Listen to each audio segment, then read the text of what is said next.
A common lie told across many languages and many cultures. It's a reflex, a shield, a way to end a conversation before it gets too heavy. In the West, we are often taught that saying, I'm fine. 你上楼吧，别花鞋了，上楼吧。没事儿 I'm fine. Can you afford this trip? Yes, I'm fine. I'm fine, when we're actually drowning, is a bad thing. It's unhealthy, and we are told that it's okay to not be okay. But for many, many families of immigrants, and especially within the Asian community, it is more than a lie. It is a duty. A duty to not burden your family that sacrificed so much to immigrate. A duty to not show any signs of weakness. A duty to sacrifice yourself for the greater whole that is family. This dynamic is perfectly captured in Lulu Wang's The Farewell. On the surface, it's a movie about a family faking a wedding to say goodbye to their dying grandmother. But if we look closer, it reveals a lot about the clash between individualism, where the truth belongs to you, and collectivism, where it belongs to the group. Today, I want to look at The Farewell not just as a story about a lie, but as a story about mental health. I want to explore how the good lie forces a second-generation immigrant like Billy to carry the weight of two different emotional worlds, and ask the question, is the truth always the healthiest option? Because in this family, hiding your feelings isn't about being fake, it's about being strong enough to suffer so someone else doesn't have to. It all starts with a lie. When the family discovers that Nai, their beloved matriarch, has been diagnosed with terminal cancer, they make a choice. They decide not to tell her. She doesn't know. The family thinks it's better not to tell her. Why is that better? Chinese people have saying, when people get cancer, they die. It's not the cancer that kills them, it's the fear. To protect her from the fear of death, they choose to carry the emotional burden themselves, staging a fake wedding just to say their goodbyes. 浩浩是一个非常温柔、非常好的男人。 Enter Billy. As the only family member raised in the West, she is caught in the middle of two opposing worlds. To her, the truth is a right. To her family, it's a weapon. This isn't just the plot point. It's the internal war of the second-generation immigrant. Billy fights to understand a heritage that should be in her DNA, while her Western upbringing tells her that this is wrong. She fights back tears to keep Nane happy. She lies about her fellowship rejection to keep her parents calm. She begs her aunt, her uncle, even the doctor to tell the truth, only to be met with the same answer.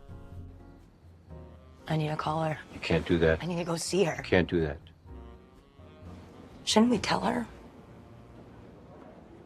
In her situation, most families in China would choose not to tell her. 我们是不是该告诉她呢？我们不告诉他，一样可以定计划呀。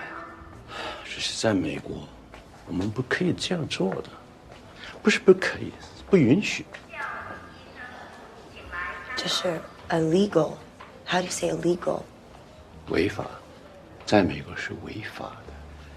这不是美国。我觉得呀，还不到时机告诉他。 We can't.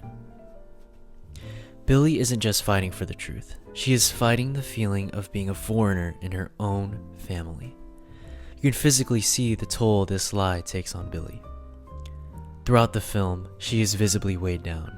Her posture is slumped, her head is often bowed, and she moves through the wedding festivities with a silent exhaustion.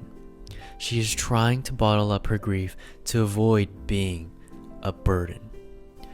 But the pressure eventually needs an outlet. We see this when she sits at the piano, pouring her sadness into the music because she can't say it out loud.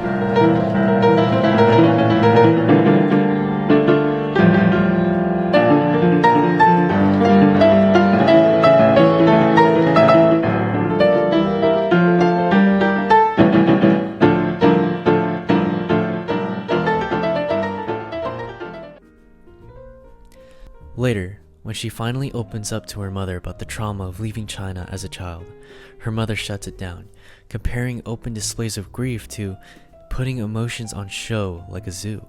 This moment is the heart of the film's argument. It reframes hiding your feelings not as a lack of emotion, but as a deliberate choice.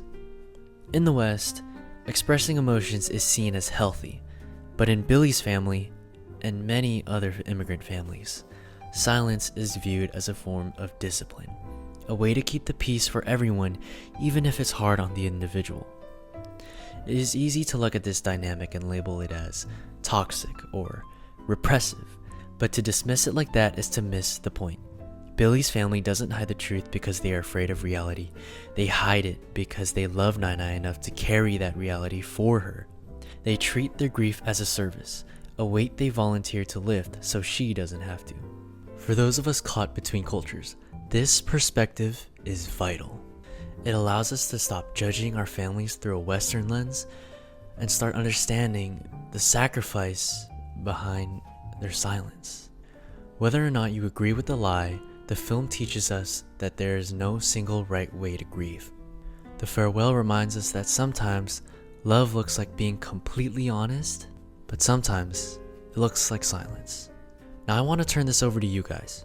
If you were in Billy's shoes, would you have told Nai the truth, or would you have carried the lie? Let me know in the comments below.